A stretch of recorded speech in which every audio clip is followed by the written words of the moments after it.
Hello and welcome to the fifth webinar of the CABFISHMAN project. My name is Richard Curtin and I am Senior Economist with Board the Scuara. I'd like to thank everyone for joining us today, and I hope that you find what we were talking about of interest and use to you. Firstly, some housekeeping. This webinar is being recorded so that it can be disseminated after the event. I would kindly ask all participants to turn off their microphones and cameras for the duration of the webinar. Comments and questions are very welcome.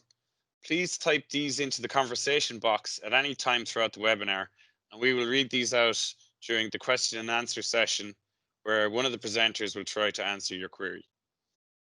So the title of today's webinar is The Role of Cultural Values in Small-Scale Fisheries Management.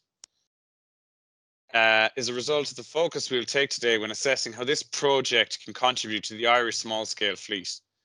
Nora Park of the Killybegs Fishermen's Organisation has kindly agreed to be our guest. As the project involves a number of work streams, we asked Nora to pick two of which she felt would be of most interest to the Irish small-scale fisheries.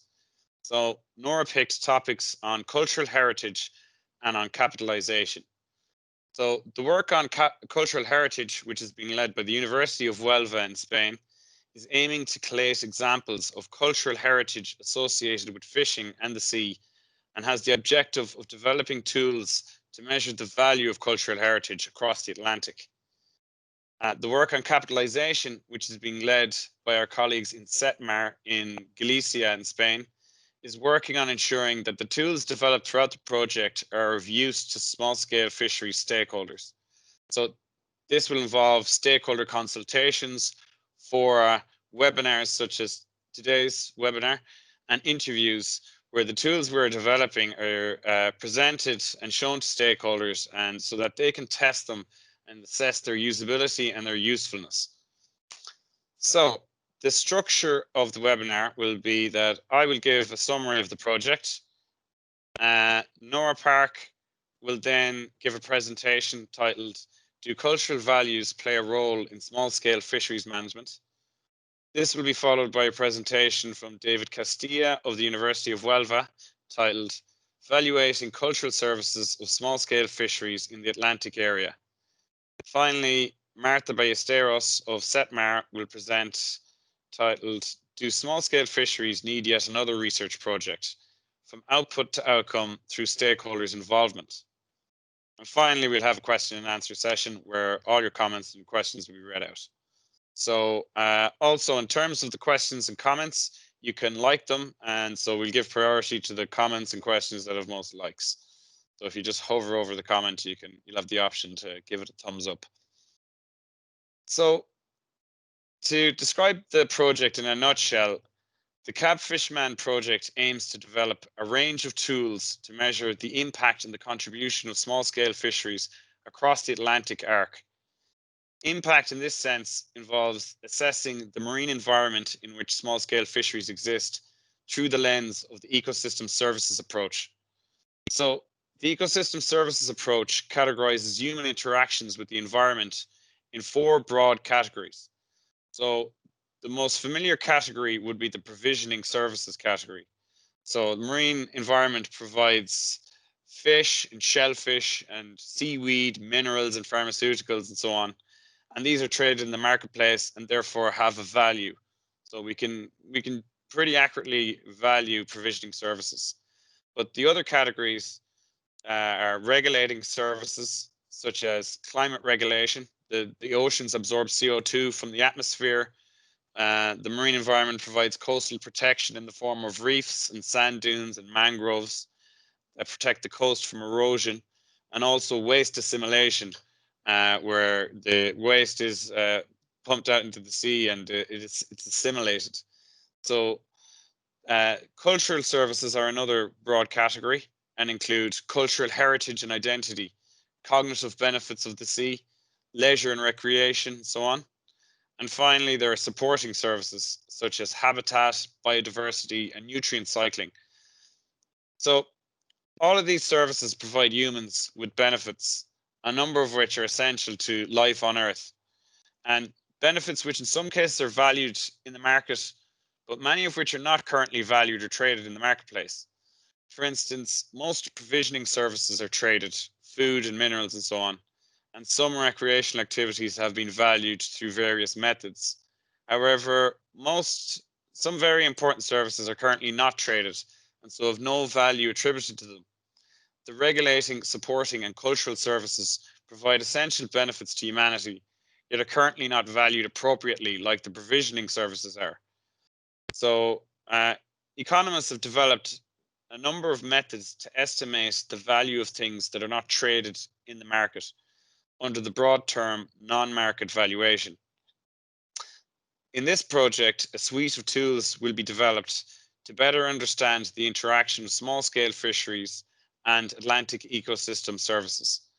So the acronym CABFISHMAN stands for Conserving Atlantic Biodiversity by Supporting Innovative Small-Scale Fisheries Co-Management. By involving stakeholders into the management of fisheries and advancing ecosystem-based management, the project aims to ensure rich biodiverse ecosystems along the Atlantic that will sustain small-scale fisheries into the future. At the European level, environmental legislation is advancing with specific references made to ecosystem-based management and to ecosystem services within legislation such as the Common Fisheries Policy and the Marine Strategy Framework Directive. And these regulations directly affect all stakeholders of the seafood sector along the Atlantic. So to summarize the work being carried out in the project, Work Package 4 is going to focus on the spatial patterns and activity of small-scale fisheries, producing maps of activity and interaction with habitats. Work Package 5 will develop a tool to measure the impact of certain small-scale fishing gears on habitats within the Atlantic.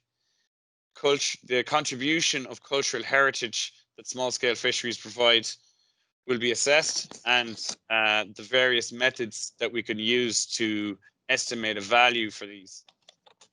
We will also be assessing the economic value of all the ecosystem services along the Atlantic to get a total economic value estimate, or how it could be estimated within the Atlantic. And finally, the Work Package 3, where we'll be talking today, is the capitalization. This will focus on ensuring that all the tools being developed are actually useful for seafood stakeholders and that stakeholders are involved throughout the project. So I will now hand over to Nora Park, our special guest.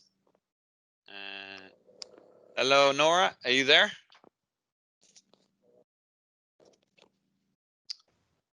Hello, Richard. Thank you for the invitation to present at your CABFISHMAN project today, webinar today. And yes, I'm ready to go if the floor is open to me. Floor is open. Thank you. Well, hello everybody, and thank you very much for signing into this webinar today. I hope you'll find it interesting. Firstly, just to give you a little bit of my background, I became involved in this project as a result of having been involved with the Acronet project some years ago. That was an Interreg project which looked at a number of issues which were facing the brown crab industry at the time. It was very successful in its own way, but the one objective which it had and which was not achieved at the time was that we would have had a cross-country or cross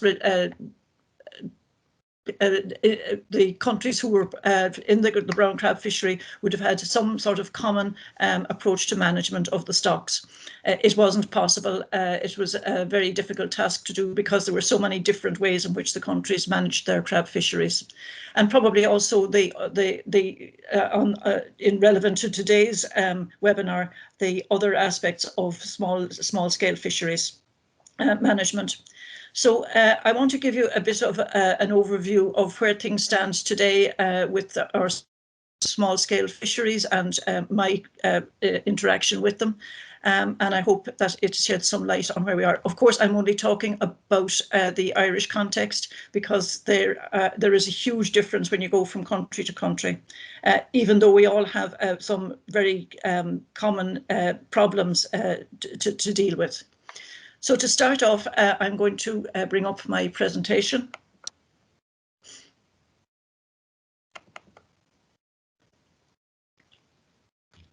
And I need to go back.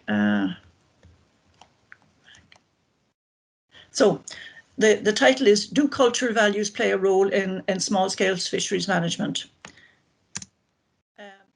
So before I go on to what are small-scale fisheries, I would say yes, most definitely. Cultural values are at the basis of many fisheries, not alone small-scale fisheries. In fact, in Ireland, our entire fishing industry is, compared to other European countries, is a relatively recent development. And we're looking at possibly 2 to 3 generations of fishermen really at the top level of the fishing fleet. And one thing is really important to remember is that every fisherman in that position started out as a small-scale fisherman. So we have a very close connection right through the industry with the very basic part of the small-scale industry.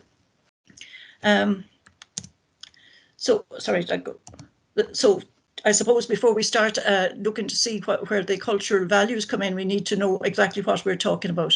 So there is an EU definition of what constitutes a small-scale fishery. It's a one-size-fits-all type of definition, as very often happens with something like the EU, but I suppose that it is all that's available. And it defines a small-scale fishery as being one of for under 12-metre vessels using static gears. Quite a limiting definition, and certainly does not apply in Ireland. And possibly to many other small-scale fleets throughout Europe. So in Ireland, as the small-scale fisheries, which are actually usually looked on as being inshore, include both towed and static gear, and those vessels are not always within the 6 nautical mile limit. The management is also complicated, as those same vessels, that the fleet of vessels may move from one fishery to another depending on the time of year and other aspects such as weather and so on. So their management is coming from different areas throughout the year. So some of the things that they fish would be managed nationally. Some, such as some of the whitefish species, would be actually part of their common fisheries policy management. So it does add a whole layer of extra complication to the situation. So when we talk about cultural values, I actually like to think that the cultural values are actually cultural strengths, cultural attributes. So these are the things that make the people who are involved in the small-scale fisheries who they are, and why they can manage their business so effectively when they're up against quite a huge range of problems. So I would find in my dealings with the people who are in the small-scale fisheries sector that they're extremely resilient and adaptive. So they are the sort of things that they have to deal with on a day-to-day basis are, weather. Ireland is sitting right out on the edge of the Atlantic. The weather is a huge challenge for small boats, and yet it's part of the daily trip for all these. We do not have any really well-sheltered waters, say compared to the west coast of Scotland, where you have a line of islands, which in bad weather boats can fish inside, so they always have somewhere to go. We actually do not have that sort of a coastline. So we're stuck out there battling the elements day in, day out, even in the summertime. So this has led to the fleet being, as I say, very resilient and adaptive and capable of taking on far more than a fleet of its size normally would. Through the years, the participants in the fishery have accumulated a vast amount of knowledge, probably more than they actually realise themselves. And because it's a small-scale fishery and is very much family-based and locally based, that information and that knowledge gets passed from one generation to the next and builds up an enormous set of tools that they have themselves, but have never been formalised. And I think this would be one of the very first things that this CABFISHMAN project could do, is to try and and gather that information and make that in itself into a tool which can be distributed among other areas and among other people within the industry. Also, because they're constantly being challenged out in the workplace, they have become very innovative. The problems that we set them really just they take on board and say, right, what can we do to solve this? And this has resulted in a fleet that can take on far more, again, as with their interaction with the natural world and while it throws at them, they can adapt to changes in the actual fishing very quickly. Also, they have a huge commitment to their own localities. And that is a strength also in itself, because it means that they have faith in where they are fishing, and they fish for more than just the payday that comes out of it. It is just part of their DNA. So another question which is quite relevant is, have the sector's cultural values changed over time? Or has the drivers in this sector, are they written in stone?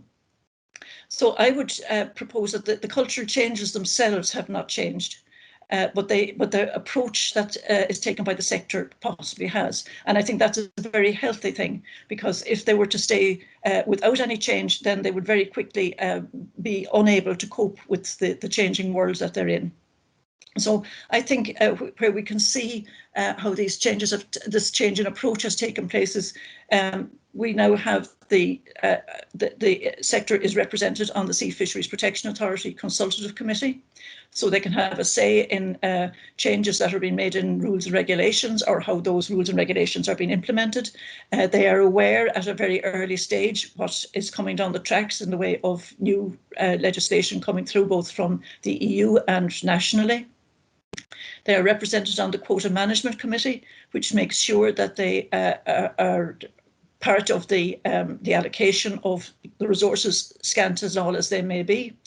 They, in the more recent past, and when I'm talking about recent past, I'm talking about since 2014, 2015, there was, in an effort to bring more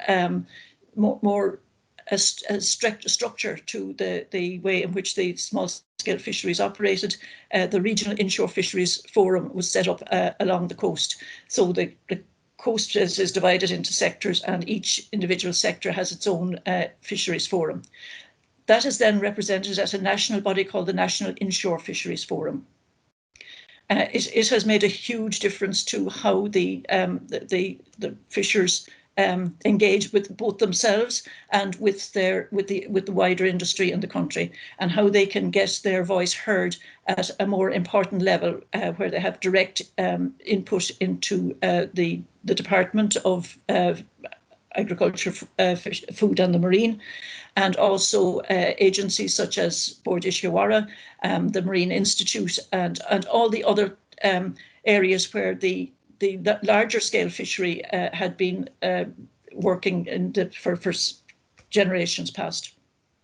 Another important area where they are now given a voice and can guide the spending of resources in their local areas is with the fishery local action groups.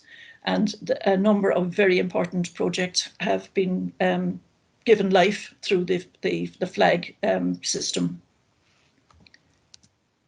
So what, with these changes that have been taking place, how do we see that actually on the ground? Is it actually making a difference to the fishing industry itself? Well, fishing at that level has really soared in recent years, and is far more lucrative now than it would have been, say, 10 years ago, and certainly 20 years ago. It has led to a big increased financial investment in both new vessels and gears. And the illustration here is showing what we would have been looking at in small harbours, say 10, 15 years ago. And now this boat here is an under 10 metre catamaran. And there are more and more of this style of boat coming into the fleet. The increase in capacity that it gives the fleet is enormous. They can fish much heavier weather. They can go longer distances. They can stay out longer. They have accommodation on board, and they have a capacity way for carrying fish and shellfish way above what the equivalent in the traditional type of, say, 10-meter vessel would have had. It has brought a whole new a feeling of professionalism and the realization of the stakeholders themselves that of where they stand in the whole scope of the fisheries. Do we have any evidence that that cultural values play a role in the small-scale fisheries management? Well, yes, we have.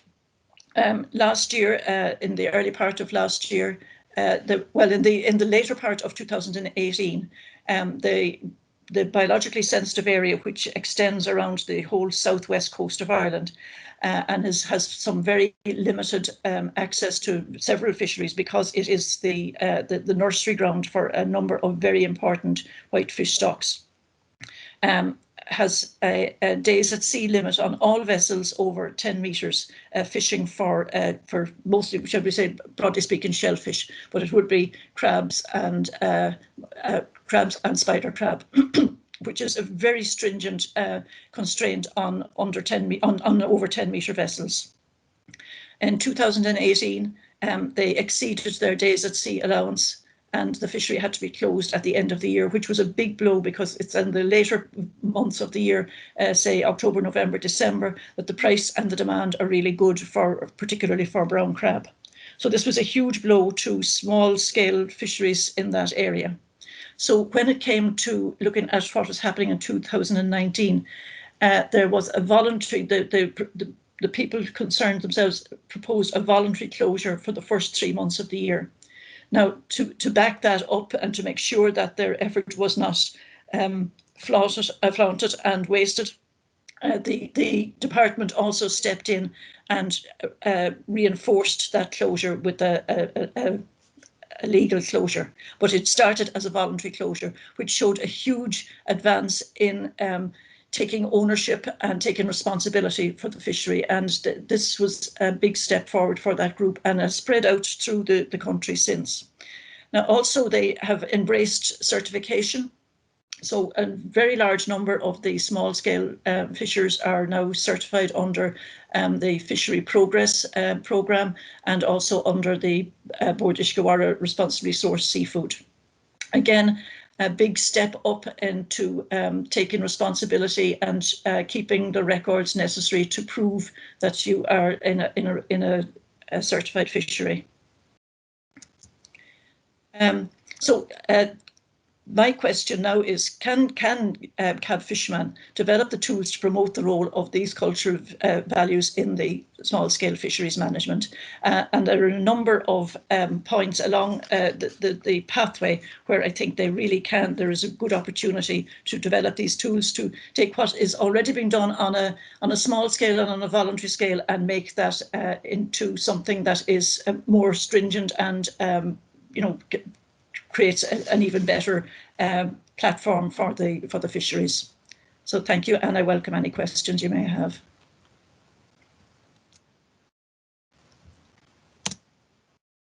Thank you very much, Nora. That was a great presentation and nice summary of the main issues and the work that's been done in small-scale fisheries. I would just, if anyone has any comments or questions for Nora on her presentation, just type them in the conversation box, and we will get to these at the end of the webinar. Okay, so our next speaker is David Castilla. Hello. Of the University of Huelva. David, hello. Hello, how are you? Very good. Thanks for joining us. Okay, so I'm going to share my desktop. I'm sorry, but I have a problem with my video camera. You can't see me, but I think you can see my slides without any problem. So I'm sorry, but you cannot see my image. Okay, do you see my slides?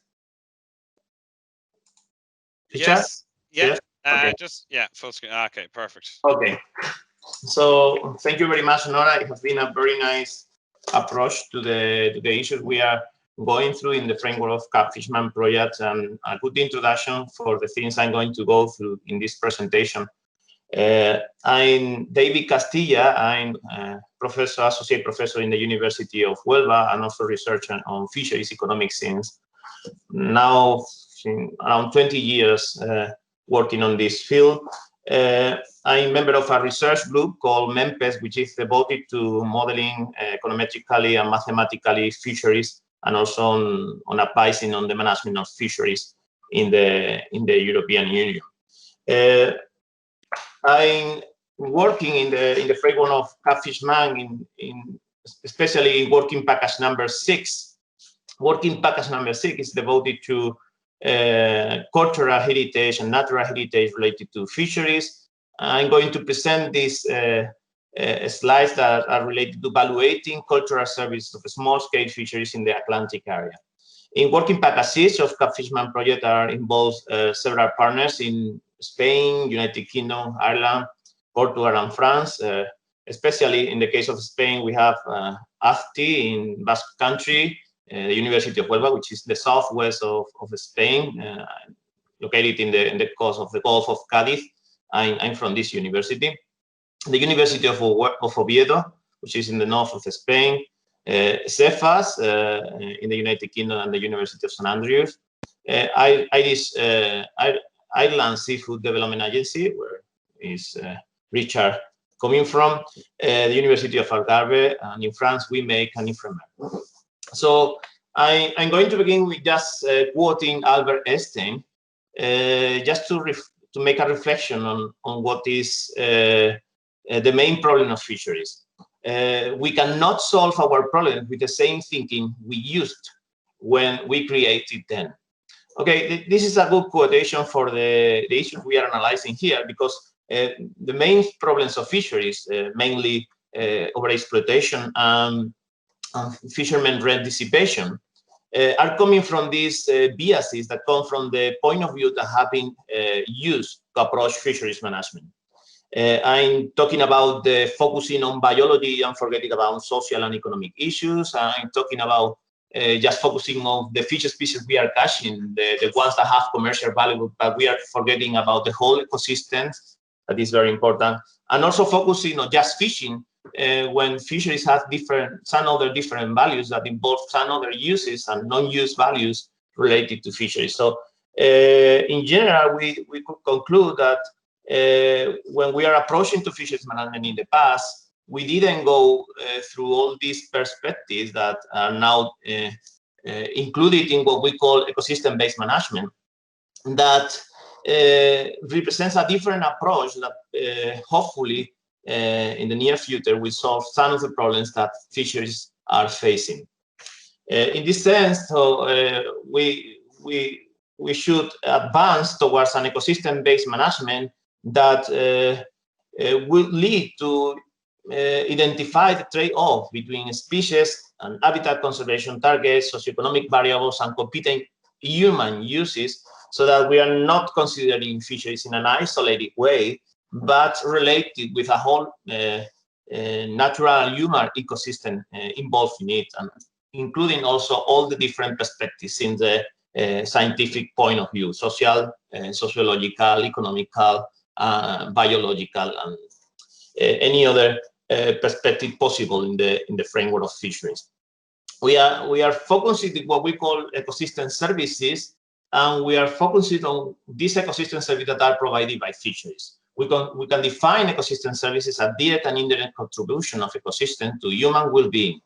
These ecosystem services involve food provision, which is in the case of fisheries just the fish. What we eat is the main ecosystem service of fishery, one of the main ecosystem fisheries services. But also we have some other services like regulating services that are benefits obtained from fishery that allow regulating the ecosystem processes. Also we have, and this is the focus of this presentation, cultural services that are non-material benefits that people can obtain from ecosystems, that include cultural heritage and identity, cognitive benefits, leisure and recreation, feel good or warm clothes, non-use benefits in general. These are also very important fish ecosystem services related to fisheries that have an important value, and generally, if we are not considering them, we are just having a biased measure of the value of these fisheries. So there's a distortion, a bias in the decision-making process of policymakers when they are doing a cost-benefit analysis. There are also some other ecosystem services, like what we call supporting services, which are those that are necessary for the production of all other ecosystem services, but do not yield direct benefits to humans. I mean, we are talking about the importance of fisheries production in the framework of ecosystem as supporting the whole ecosystem itself. So these are what we call ecosystem services. We are focusing in the framework of this presentation in what we call cultural services, and particularly in what we are defining as cultural heritage, which is one of the main cultural services we can identify in the framework of small-scale fisheries. We are one of the things that one of the objectives of this CABFISHMAN project is to attain the total economic values of fisheries. For that, we are also taking the value of provisional services, but we are also measuring a very important service, which is the cultural services, and we are going to do that in the small-scale fisheries in the selected areas of the ICES region. Okay, let's go through what we call cultural heritage in the framework of cultural services. One of the first things that CABFISHMAN project has done is just identifying and characterizing the cultural services, the cultural heritage that is related to fisheries in all the Atlantic area. We can distinguish in general between what we call tangible cultural heritage and intangible cultural heritage.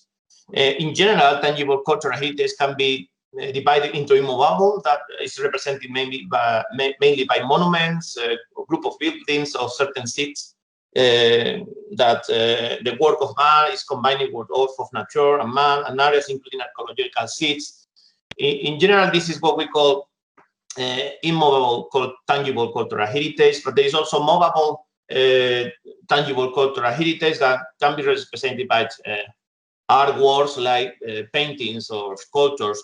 This could be the particular case of one of the paintings we are showing you here in the presentation, which is the Launching the Conrad from Paul Henry, which represent a group of 5 fishermen launching a carrot from the beach set of Achil Island in the country of Mayo. So this is an example of what fisheries represent for culture, and one of the value that comes from the in terms of movable tangible cultural heritage related to fisheries. But there is also what we call intangible cultural heritage, which is very important in fisheries.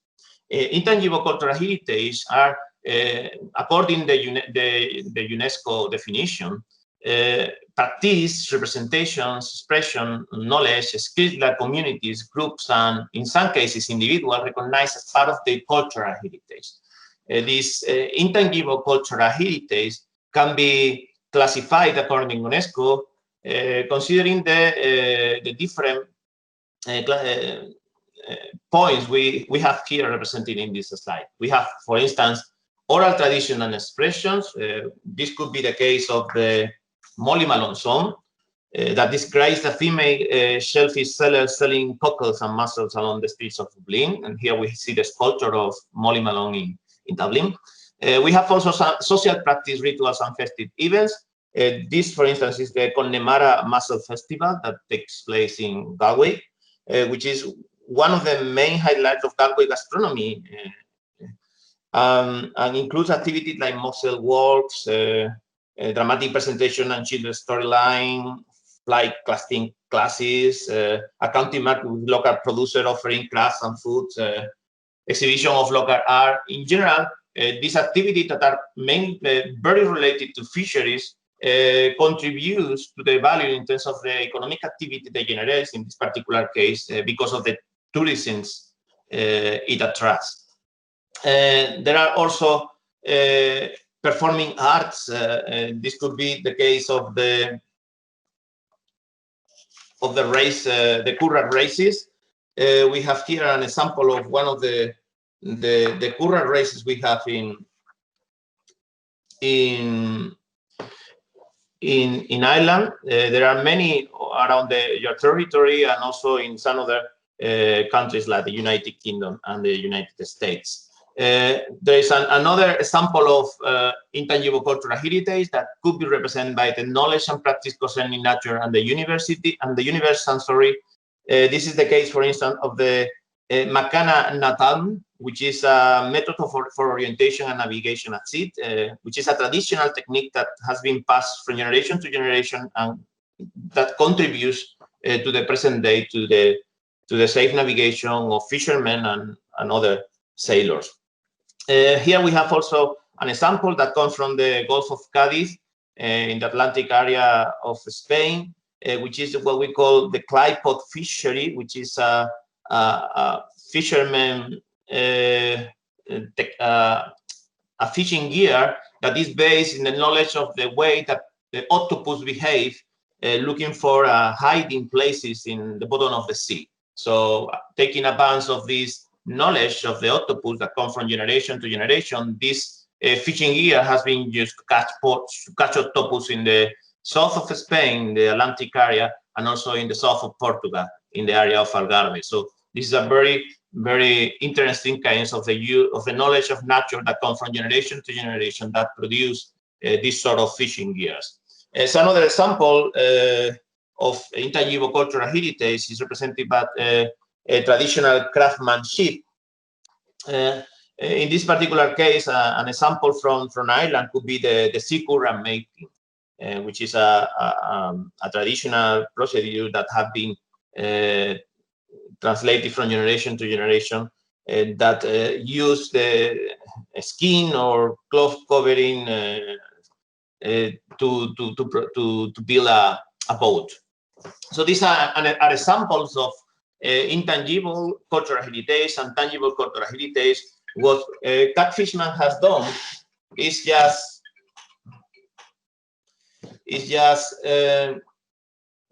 I'm sorry, the telephone. Is just identifying and classifying all along the European Atlantic coast the different elements of intangible cultural heritage that are related to fisheries, because what we want to do is just characterize them in order to attain valuation method with a minimum level of standardization, so that we can give a value to this in order to avoid bias measure of the value of fisheries in the case of the Atlantic area. So let's continue going through the way we are going to determine this value. By now, we are just in the process of discussion of this, in the production of a common tool for doing this in all the Atlantic area. We are going to calculate what it is called the total economic value. Here is a Spanish word, valor económico total, which is in English total economic value of fisheries, which is composed of what we call use value and non-use value.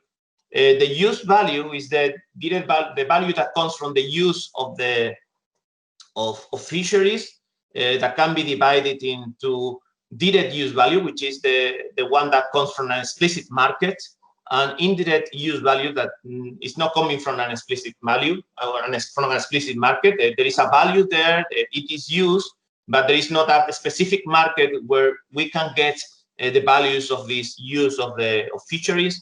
It could be related to touristic uses of fisheries, for instance.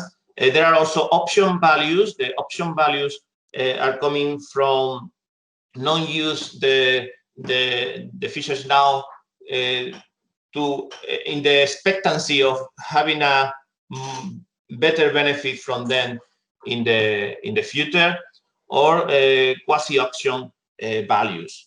We have also what we call non-use value, that are values that don't come directly that don't come from the use of fisheries. These are what we call existency value, is the value of fisheries as they exist, or the basket value that comes from preserving the fisheries from future generations.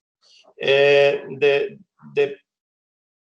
valuation of these intangible cultural heritage and tangible cultural heritage is quite complex and involves different alternative methods that can be market-based or non-market-based. In general, the values we are analyzing in the framework of this working package of the projects are non-market based values. We are not talking about provisioning service, which are quite easy to measure considering the value in the market of fish, but analyzing what's the value of fisheries in terms of culture itself is quite a little bit more difficult, because sometimes there are no markets where we can measure that. So there are different non-market based methods to measure the value of fisheries. For instance, rebellic preference method that are based on the observed preferences of the population related to the cultural or natural values of fisheries. Some of the methods that are used for this are travel cost method, hedonic price method, averting behavior methods, or there are other methods that are what we call the Clark preference method, where there are no markets. We use to simulate a market for that, and an example could be the contingent evaluation method, which is one of the most extended ones from to evaluate cultural values of fisheries, or choice experiments. So the options we have are many. In the framework of CABFISHMAN project, we are now focusing on what are the methods we are going to use, how to get a tool that is enough standardized so that we can export to all the countries we are analyzing with a slight difference in the whole Atlantic area. So this is the framework regarding the evaluation we have for the cultural value. We have now some preliminary results that are going through the characterization in the first step in action 1 of working package 6, in the characterization of what we have done on cultural heritage in the Atlantic area. By now, the database of reference and documents, well, it was at the beginning of the summer, 992 registries, but now it's around 1,500 registered. So there are 500 more registers in the database. So these are preliminary results that could vary a little bit, but as an example of how we are going through the characterization of the cultural and natural heritage in the Atlantic area, we have here some preliminary results for you so that you can have an idea of what we are doing in the framework of the project. We have classified all these registries regarding the classification of NUTS of the European Union, and we have used the factor analysis, hierarchical cluster analysis, and discriminant analysis to make this analysis that allow us to identify the different groups of elements and factors that affect the characterization of these cultural heritage elements in the Atlantic area. In the first table here in the left, we can see the main how the original variables, the mean original variable for each final group. So we have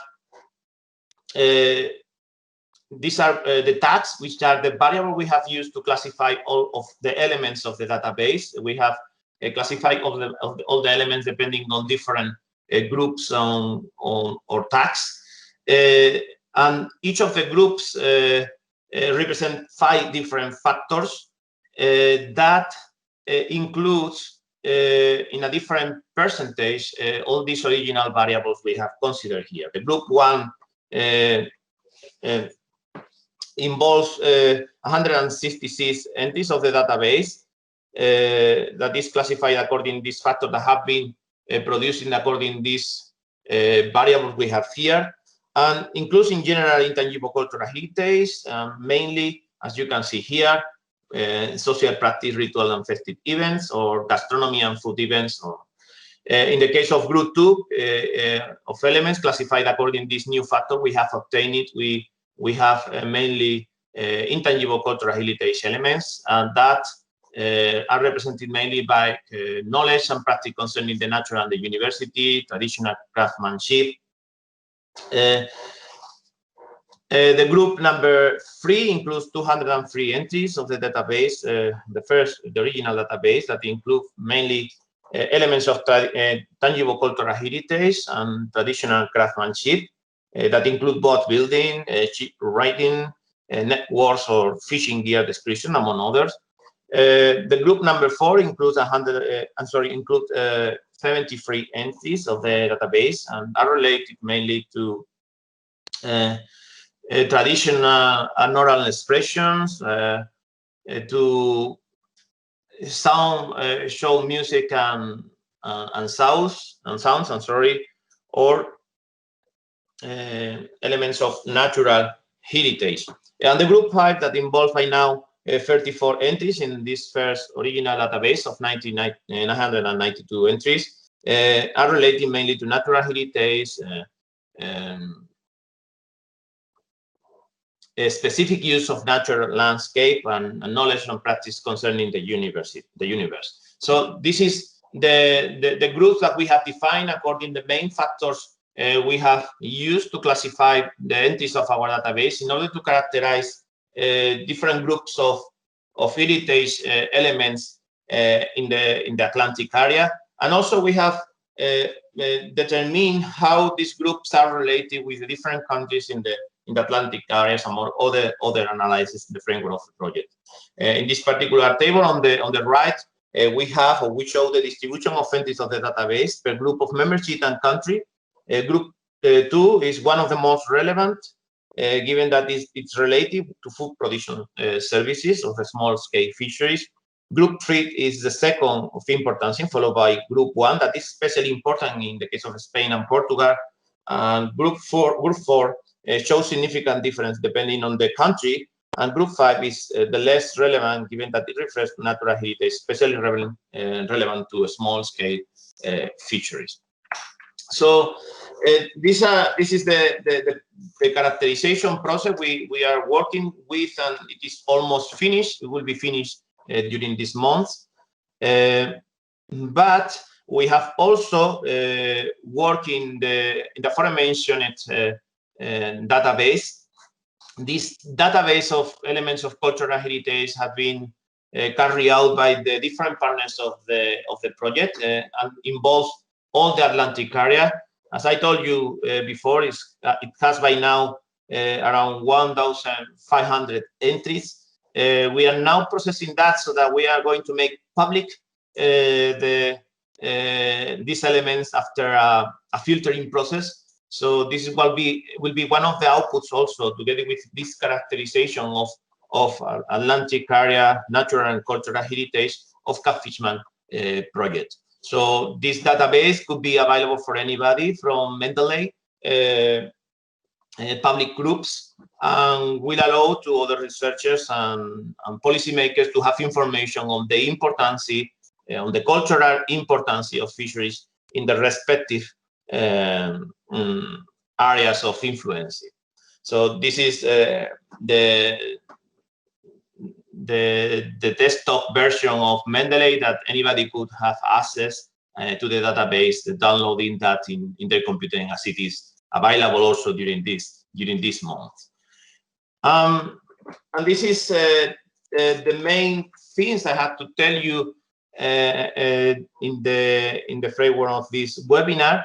As you can see, the main conclusion could be that what we have done by now in the framework of CABFISHMAN project is just the characterization of intangible cultural heritage and also the preparation of the database of intangible cultural heritage. We need to know what we are evaluating before going through this evaluation. So this will be the first step in order to see how are we going to manage for evaluating the cultural and natural heritage of Atlantic area fisheries. And what is going to be in the framework of CABFISHMAN is just the second step that is going to take place during this and the following years of the project, which is the evaluation.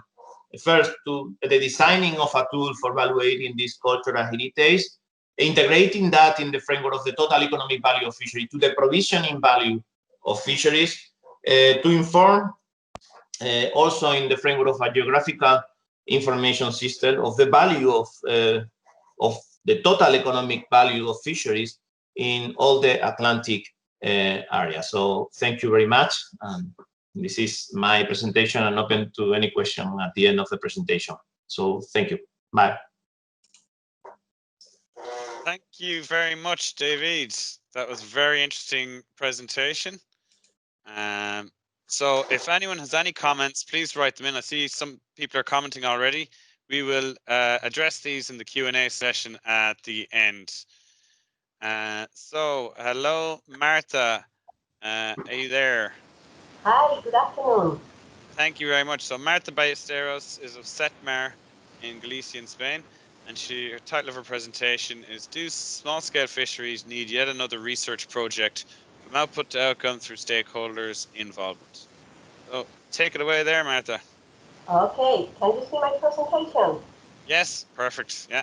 Okay, so thank you very much. Good afternoon. It's a pleasure to join you for this webinar, and we would like to thank you, BAM, for hosting it. So during the next 20 minutes, we will try to answer why CABFISHMAN matters and what is in it for the Irish fisheries sector. And to do so, let's start with some basics. And the basic starting point is that small-scale fisheries are similar around the Atlantic area, but what makes Ireland unique is that considering the high level of resources available, fisheries seems to be in a low relevant position. And what Nora remarked during her presentation, the fact that your fisheries could be defined as recent development may have something to do with this, but we will come back to this very point at the end of the presentation. For now, let's say that, as Nora also said, small-scale fisheries concept does not describe well, does not capture your reality and ensure that does. So we will use that term for Ireland, and whatever the conflict with the European Commission in terms of formal definition, if we were to summarize what are the main problems of inshore fisheries as per today, we may say that resource access and allocation, the increasing effort over some key resources that in some cases operate as open access fisheries, which create a lot of problem in terms of sustainable management, and also new generations are not getting on board. So that creates trouble too for remote fisheries communities. On top of that, this pandemic situation has had a major impact in the supply value chain. So that could be more or less what the inshore fisheries in Ireland has at the table now to handle. So whenever a researcher approaches the fisheries sector and suggests a research topic, a project, an idea, the fisheries sector may think if that idea or project is not straightforward, short-term related to any of those acute problems, but do we need it? So this mismatch between what we do and what we need has to do with the way that we have traditionally have done research, in particularly in fisheries. And bear with me, because this is an emphasized simplification, but one of the things that we have normally done is, well, I will love to go and dig in how trust is generated. within fisheries community. And that's a great topic. There is a lot of value in the information that you can grasp from that, but that value may not be self-evident. Or else, I can be a researcher. I've been spending months or years crunching numbers in developing my model, so now I need that model to be used. Also, we tend to go to interview or ask the sector about their problems and try to find solutions. And we are many asking, and we are many requesting surveys. And on top of research, you add public officials and organizations, and that's a lot of people asking for things. And overall, we have put limited effort in trying to ensure that what we deliver is uptake and use. So what CABFISHMAN tries to do in a different way is first to acknowledge that small-scale fisheries, in your case, inshore fisheries, are well diagnosed. The problems are known, they are persistent in most cases, and they have been broadly discussed. Fishers, as Nora already stated for Ireland, have plenty of forums. So maybe instead of just going and taking more time and create what's called stakeholders fatigue, why not taking the opportunity to just listen and use those forums to see how they see their problems, how they think they could be tackled, what research priorities could be derived from those conversations. We are well aware that priorities might not be so evident. So in my day-to-day life, my short-term needs may make me likely blind to other issues in the mid or long term that are necessary. So this is also relevant to consider. We need to invest a lot more effort in making sure that what we deliver is usable in the real world. So this presentation is mainly a bait for you to get eager about knowing more of CABFISHMAN.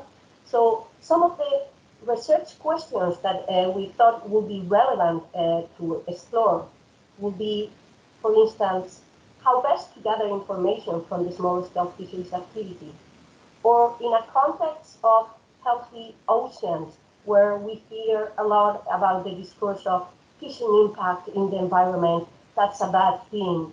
Why not to analyze what fishing gears impact, where and how much?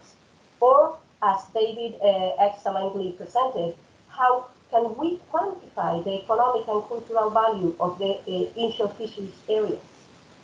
So let us use one example to show you how CABFISHMAN works. First, we start with a great idea, and the idea is information is power. So we all know that fishing activity generates a lot of valuable information for resources management. That's a great idea, but in addition to that, what we know is that there are some drivers that make that more relevant. In particular, the European Union plans to increase the control of the small vessels that until now were excluded of the mandatory control under European regulation. They will do so. There is already a proposal being discussed. So this is coming, so we better be prepared. In addition to this driver, there are others that may not be so evident, but for instance, Ireland will have to present, as all the other member states, for the next year, the spatial plan. And it means that it will allocate uses of the marine space for many sectors, fisheries included. In addition, the European Union has approved a biodiversity strategy, and the target is to have 50% of the European waters as marine protected areas, and that's a lot. So, okay, good idea. It seems to be a priority in the political agenda, in the policy agenda, but it is relevant for the real world. Let's have a look to Ireland. And it seems that 75% of your fleet is under 12 meters. So it means that although you have sentinel programs to monitor the activity and some surveys. There is a huge blind spot in terms of valuable information for resource management. If you go to Spain, the figure is even higher. So, great, we have an idea. It's pertinent in terms of policy, it's pertinent in terms of the real world. So how we move forward? First, that you never start from scratch. So Ireland has done, the Marine Institute has carried out a pilot program on monitoring small-scale fisheries. And they have used digital reporting and gear sensors in a total of 168 boats, including poachers, dredgers, and netters. And there are good recommendations there that are relevant for the implementation of whatever monitoring system needs to be applied. So from that baseline, what else can CABFISHMAN add? Well, what we are going to do is to compare across European countries how those data are collected and what monitoring devices have been implemented. We will also assess what is the quality of the information available and what it's usable for. And finally, we will explore how data collection can be improved by building on experiences that marine institutes have had for the last years that will improve what the European Commission is having in mind. And you may wonder, wow, if I were a fisheries manager or a scientist, I would be delighted to have that. But what is in it for the fisheries sector? Let's think about a stock that could be in a really good situation, but we do not know. If that is the case, the lack of information may lead to restrictive management measures just because of the precautionary approach. So I will see my capacity to fish a given stock limited just because we are not delivering the information and not because I am doing a lot of effort in that particular resource. Or the other way around, if the resource is in a bad situation and we do not know it, we have a limited capacity of response and it may be delayed when we react. Also, we referred previously to the marine spatial planning that needs to be presented, and that's mandatory by 2021 to the European Commission by all member states. If we do not have information about the value of the fishing grounds and the fisheries areas, maybe decision makers can think that those areas are better off for other uses. And in particular, when we consider the fishing activity and the marine protected areas, in the case of Ireland, you are around like 2.5% of marine protected areas, and the target is 30%. So information becomes critical. What is the role that stakeholders will have in all this process? Well, we have planned an iterative process where stakeholders will provide insights about their experience. In the concrete example that we were describing, if they have participated in monitoring programs, what was the experience, what are the drawbacks, what are the limitations, what else needs to be considered. They will be involved in discussing the findings of the analysis, not when they are completed, but as far as they are developed. And they will use the tools that we will develop to see if they fit their needs. So this is a stepwise process. And with that, we wonder, can we get further? We need the outputs that we deliver to be usable and applicable. So building on the findings of the Columbus project, coordinated by BAM, we have used the knowledge output tables. This is not an appealing name. It does not have an appealing look either, but it's a really powerful tool to systematically state what are you delivering, what for, who can be the users, when this will be available, is there any limitation in the access to the information, and so on and so forth. So in the interaction with the stakeholders, these knowledge output tables have proven to be really valuable because we somehow interrogate the researchers. and we go and say, you know, calling methodologies for monitoring the small-scale fisheries in the Atlantic area is accurate but somehow boring, and language may create some barriers when you try to communicate. So why not to call it how best to monitor small-scale fisheries? Furthermore, when we ask about the criteria that will be used to assess those monitoring systems in the comparison, the researchers told us, oh, it will be the quality of information obtained and the applicability.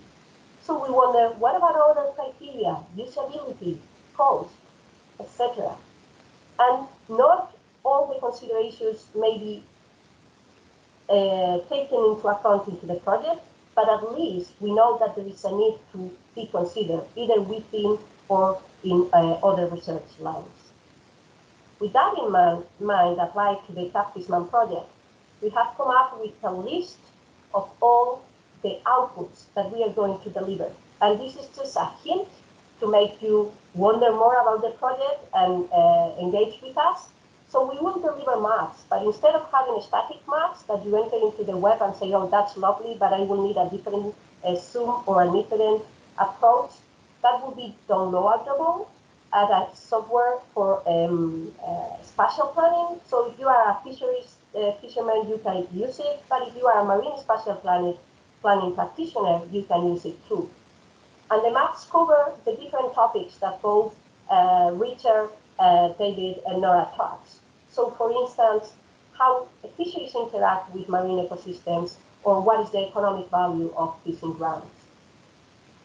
We will have a database, because sometimes we have data about what is relevant for the iris sector in that particular area, but when you look at that information, you think, oh, I will need different aggregation. I will need a different, so database will be available for you to download too and use, as David showed with the example of the cultural and natural heritage. And there will be tools, in particular the GEO tool that will summarize all the project findings here in advance.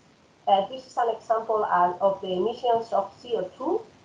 And the GEO tool will be open and available for everybody, open access, and it will have also an educational module, because educational purposes are also relevant when talking about inshore fisheries.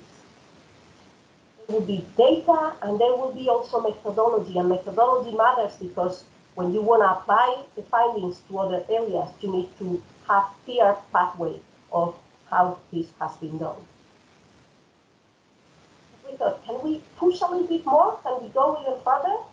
Well, what constrains uptake and prevents knowledge for influencing action is, in some cases, we don't know about the output, or we do not understand the output. So we thought that instead of engaging stakeholders only in the research plan, we will engage them also in how we disseminate the results. So if I ask Nora, you know, we have this leaflet for the project, Nora may tell me, don't do a leaflet. Just go to the radio station and do an interview because all fishers listen to that particular program, or do a podcast, or whatever. So we see and have a clear way to get to you and to give you what we are delivering. So our great plan, like many others, was affected by this pandemic situation. So we are revisiting the way that we interact with the stakeholders. There are some problems, but there are also some assets, in particular that many of you have had the chance to attend in this webinar, and that will not be possible if we were traveling around the world to attend several meetings. So to conclude, as we begin, at the very beginning we said Irish fisheries have a low prominence in terms of compared to the relevance. If anything, what CABFISHMAN project will do is show that inshore fisheries in Ireland matter. Not only that it matters, that's an obvious statement, we will show you how much. Thank you very much for your attention. I will be delighted to answer any questions.